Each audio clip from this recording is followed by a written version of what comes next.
전라도와 경상도의 망조 대결. 오늘날의 한국 사회, 한국 정치는 보수와 진보, 진보와 보수의 정치 대결이라고 불리운다. 하지만 속을 들여다보면 지역 이기주의와 지역 감정이 섞인 저질 민주주의라 할 수 있다. 과거 삼국시대 때 백제와 신라가 전라도와 경상도를 지역으로 하여 독립국가로 나뉘어 대결하였었지만 고려와 조선을 지나 무수한 시간이 지난 지금에서는 이제 그 아득한 시간의 대립은 잊고 통일된 한국 국민으로서 미래를 향해 나아가야 하지만 정치인들의 밥그릇 챙기기 욕심으로 인해 국민들은 이 지역감정 선동에 휩쓸리고 말았다. 그리고 이 지역감정의 골은 날이 갈수록 깊어지고 있다. 비유로 하자면 축구 경기에서 규칙에 의한 경기를 하다가 감정의 골이 쌓여 축구장 폭동 사태가 일어난 꼴이 되고 있는 것이다. 이 지역감정이라는 악한 씨앗이 뿌려져서 지금까지 진보와 보수의 이념적 대결이 한 정권이 막을 내리고 상대 정권이 들어서면 먼지라도 다 털어서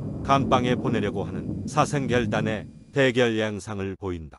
한국 정치가 악하게 성장해버린 것이다. 이러한 패턴은 결국 지역이 기주의와 맞물리고 국가의 균형 발전마저 무너뜨리고 극단의 상황인 국가 분열로도 이어진다. 과장된 표현이 아니라 외국의 사례는 충분히 이를 뒷받침한다. 조선시대는 물론이고 일제강점기 또한 6.25 전쟁 때 우리나라에 지역감정이 있었는가? 일제강점기 시절 독립투사들이 지역감정에 나뉘어졌는가? 6.25 전쟁 때 우리가 전라도, 경상도가 나뉘어 전쟁을 하였는가? 휴전 후에 지금까지 우리는 왜 정치의 지역감정, 지역이기주의를 부추기고 선동하여 이용하였는가?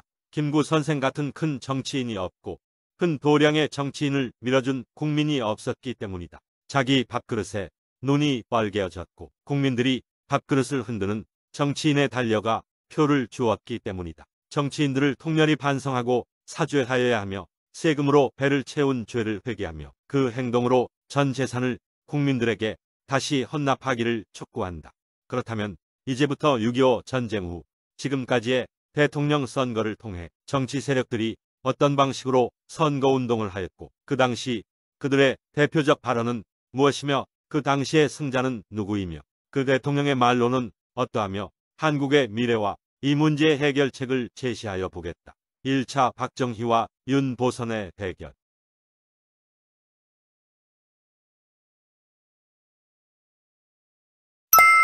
(1963년) 5대 대통령 선거 당시 박정희 윤보선의 대결이었다. 윤보선은 박정희의 남로당 이력을 공개하며 박정희는 빨갱이라고 소개했다. 또한 대구와 부산에 빨갱이가 많다고 지역감정을 부추기기 시작했다. 박정희는 경상도 사람 대통령으로 뽑아보자. 또는 신라의 기운을 받아 천년만년 신라 사람을 임금으로 만들자 라는 발언을 했다. 그 결과 5대 대통령에 당선된다. 1대 박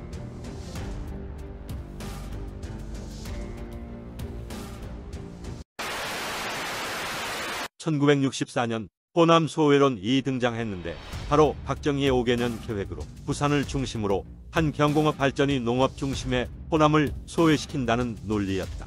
1969년 이때 김대중과 신민당은 호남 소외론을 외치며 다른 지역을 저격하기 시작했다. 경상도 정권을 타도하자라고 말했다. 김대중 밑에서 주로 활약했던 선거 참모는 엄창록이었는데 지역 감정을 부추겨 지지율을 상승시키는데 일대 활약을 했고 박정희 선거 캠프에서 가장 요주의 인물로 꼽는 사람이었다. 1971년 7대 대통령 선거에서 본격적으로 두 사람의 지역 감정 설전이 이어지며 증폭된다. 이 지역 비난과 지역 감정을 촉발시키며 아군 진영의 지지율을 상승시키고 적 진영의 지지율을 파괴하는 능력에 소유자 엄창록은 선거유 기간 중 중앙정보부에 가족과 함께 불려간 뒤 사라진다. 그 뒤 박정희 진영에서도 엄창록의 지역감정 부추기기 방식에 선거운동이 본격화되고 놀라운 지지율의 결집이 일어나며 7대 대통령으로 박정희가 당선된다. 이대박.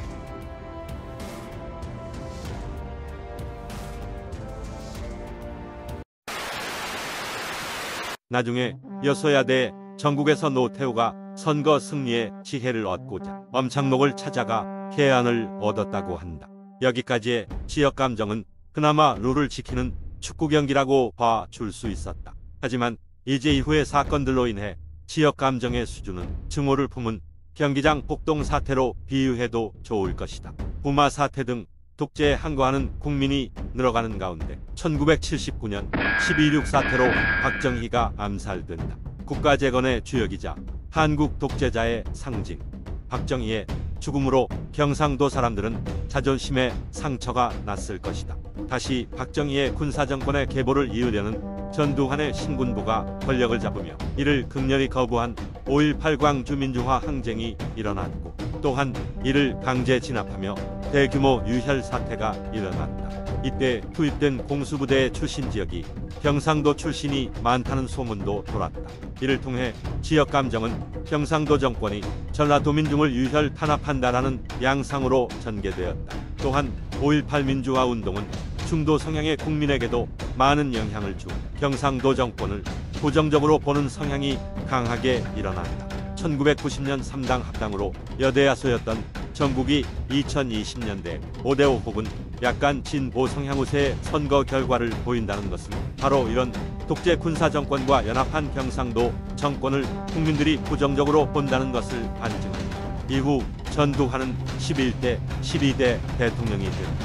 그리고 전두환은 우민화 정책을 실시한다. 우민화 정책이란 보도지침 등으로 언론과 문제적 출판사를 검열하고 해관하였으며 3S 정책인 스포츠, 섹스 스크린 등을 활성화시켜 국민들의 관심을 쾌락과 유흥으로 초점을 맞추게 해 정치에 무관심하게 만드는 것이다. 불쌍한 우리 국민들은 잘 빠져들었다. 4대파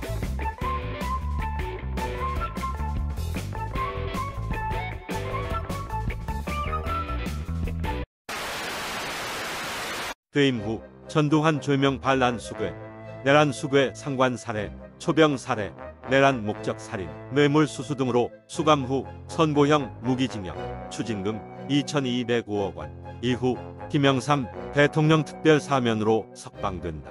이후 이어진 대통령 선거에서도 각 후보들은 지역 감정을 부추기며 중도 표심을 끌어들이는 전략을 짠다. 각자의 꿈이 있던 김영삼과 김대중은 각자 출마를 하였으며 김대중은 사자 필승론을 내세우며 지역주의, 지역 감정에 의존하는 선거 전략을 세웠으나 결국 어부지리로 노태우가 13대 대통령이 되었다.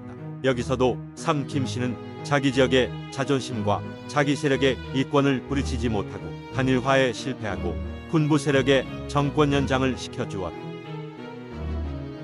5대빵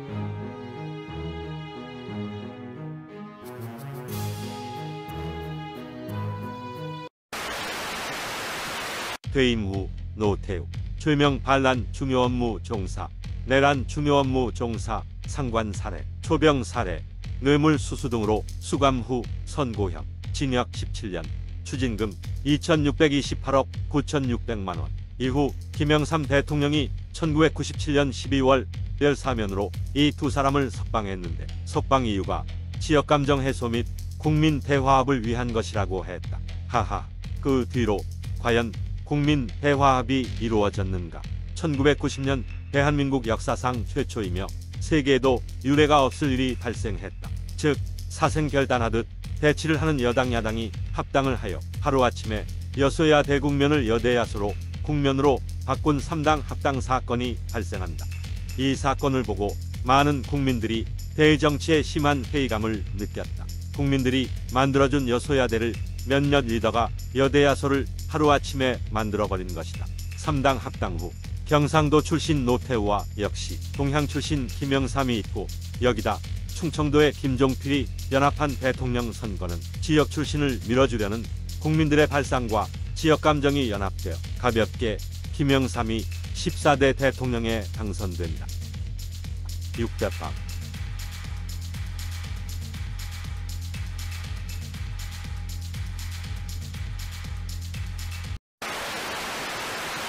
재임 후기에 IMF 외환 위기가 발생했다.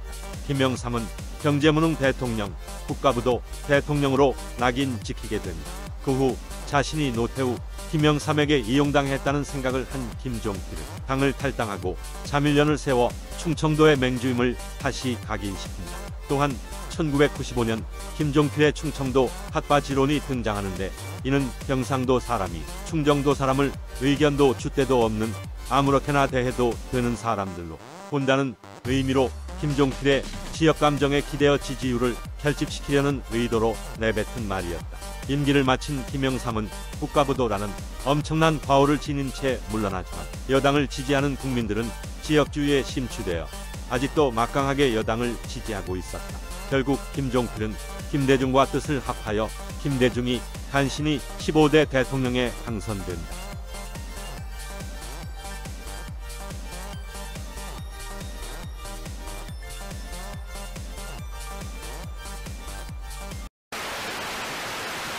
결국 김종필은 다시 김대중 정권과 뜻이 안 맞아 탈당하고 만다. 이렇게 보면 김종필은 지역 기반에 기대었으나 결국 충청도를 핫바지로 만든 장본인인 셈이다. 그 후 경상도 출신의 노무현이 민주당 소속으로 나와 16대 대통령에 당선됨으로써 지역주의를 타파하려는 정치권의 강한 의지를 보여주었다. 6대2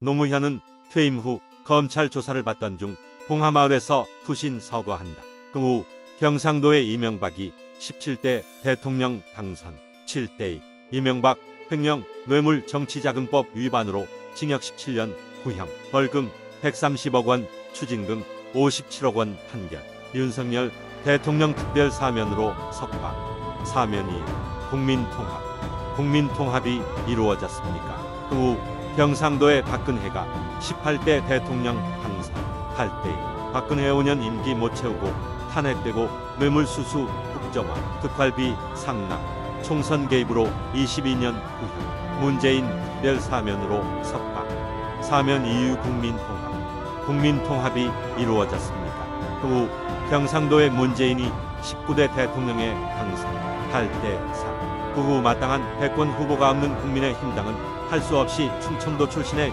윤석열을 대권 후보로 밀어주고 결국 20대 대통령에 당선 윤석열 정권은 문재인 정권을 타도하기 위해 나왔다고 봐도 무방할 것이다. 문재인 전 정권의 비리와 권력 남용을 찾기 위해 동분서주하고 있다. 윤석열 대통령 일가 비리 의혹 사항들 윤석열 윤대진 검사장 형 뇌물수수 무마 의혹 옵티머스 사건 무마 의혹 한명숙 수사팀 모해위 진교사 무마 의혹 김건희 도이치모터스 주가 조작 관여 의혹 코바나 컨텐츠 전시회 불법 협찬 의혹 장모 요양급여 부정수급 의혹 은행 잔고 증명서 위조 부동산 투자 의혹 추모공원 사업권 편취 의혹 등이 있으며 살아있는 정권이므로 현재 수사는 답보 상태에 있는 것으로 보인다. 이상에 나열했듯이 지역감정에 기대어 자신의 출세를 담보하려는 정치인들의 역사를 보라. 또한 능력과 도덕성이 결여된 이런 인물들을 무조건 지지한 국민들이 맞이한 대통령들의 면면을 보라. 참으로 부끄러운 죄인들의 행진이라고 볼 수 있다. 예전에는 차 번호판에 지역명이 있었으나 지역감정이 너무 심해 이 명칭을 빼내었다. 이 하나만 보아도 얼마나 부끄러운 국민님이 자명하다. 마치 기독교와 이슬람교의 생사의 대결처럼 성경 속의 이삭과 이스마엘 후손들의 대립처럼 한 반도의 경상도와 전라도는 끝없는 지역감정의 대립 속의 정권을 계속 배출해야 하는가. 정말 망국적인 현상이라 할 수 있다. 북한의 김정은은 또한 이러한 양 대결을 얼마나 이용하려 할 것인가. 마치 자기 지역 출신이 대통령이 되면 자신이 승리한 것처럼 느끼고 자기 지역에 홍보물이 더 떨어지고 자기 지역 부동산 가격이 상승할 것이라는 환상에 빠진다. 이런 싸구려 정신으로 대통령을 뽑으니 함량미달에 저질 대통령이 계속 양산된다. 이러한 지역주의를 기반한 지역감정이 증폭되고 계속된다면 고대 삼국시대가 다시 나타난다고 본다. 즉 관과 진보국 서쪽 나라, 보수국 동쪽 나라라는 비극의 삼국시대이다. 누구인가? 지금 누가 기침 소리를 내었어? 아이고 무서워라. 또한 이러한 삼국시대는 북한의 전력우세가 되어 다음 수순은 한반도 공산화라고 생각한다. 필자는 이러한 파국적인 지역 감정주의, 지역이 기류의 정치 세력을 말살하고 지역이 데올로기를 청소하기 위해 몇 가지 해결책을 제시한다. 2. 전라도, 경상도 이름을 서로 바꾼다. 즉, 각 도의 행정구역을 해체하고 연합시켜 지역이 기류를 뿌리 뽑으면 된다. 각 당들은 이름도 체계도 자주 바꾸면서 이 지역 행정구역은 절대 바꾸지 않으니 이것이 바로 정치인들이 자기 나와 바리를 끝까지 지켜내겠다는 저급한 발상이 아니겠는가. 2. 서로 상대 지역의 직장에 취직하면 가산점을 준다. 3. 서로 상대 지역의 배우자를 선택하여 결혼하면 보상금을 준다. 4. 지역 감정을 자극하여 선거운동을 하는 후보나 정당은 5년 금고 이상의 사법 처리를 한다. 위 사항들을 여야의 합의로 잘 처리하여 분열 없는 대한민국. 진보와 보수, 보수와 진보의 수준 높은 정책 대결로 나아가길 염원한다. 대결TV는 한국의 공산화를 바라지 않고 5대 선진 강국을 꿈꾸며 평화통일과 만주수복을 고대합니다. 시청해 주셔서 감사드립니다.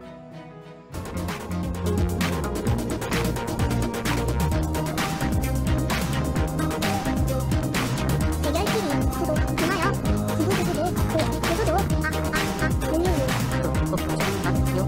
구독, 좋아요, 구독, 좋아요.